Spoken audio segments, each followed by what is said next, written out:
going to show you how to make a graham cracker pie crust because I found key limes at the grocery store and I'm really, really excited. Okay, super, super easy, and this is all you have to do. Now, I don't like to have to deal with a lot of fussy measuring if I don't have to, and in this case, you don't have to. You only have to take one little package of the graham crackers. You know, when you get the box, it comes in 3 packets. Take one of those. And I crushed mine up in the food processor. You don't have to. If you don't have a food processor, take a plastic bag, throw them in there, and just smack the fire out of them until you get crumbs like this. But this is all you need. It's about 1.5 cups to 2 cups of graham cracker crumbs. You don't have to worry about being real exact. I use 1 packet. 6 tablespoons of butter. Almost a full stick, not quite. You don't want too much more butter than that because it'll get greasy. You don't want greasy. Alright, about 1/3 cup of sugar. And you don't want more sugar than that, as delicious as it might be, because we're going to pre-bake this in the oven to use it with a cream pie. There goes my dog. We're going to use this with a cream pie. So, pre-baking it with that much sugar in it means that we would get it too dark too quickly before it's set. So this is what you want. Can you see the texture here?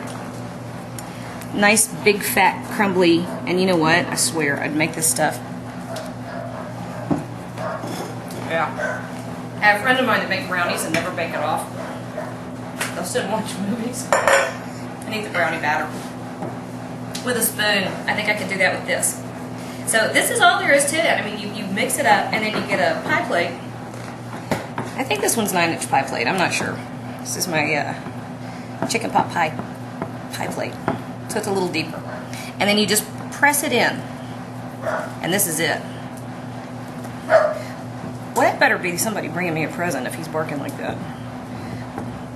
By the way, I'm eminently bribable. I take gifts. Especially anything that's sparkly. Alright, so this is all we're going to mess with. Got all our holes filled. Pretty even. Now, I love to bake and I want the food to taste delicious.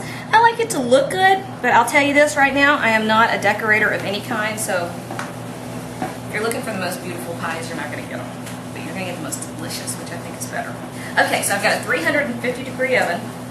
I'm going to pop that in there for probably 8 minutes, and I'll be back in just a second. That's all there is to it. See? Nice and pretty. It gets a little darker.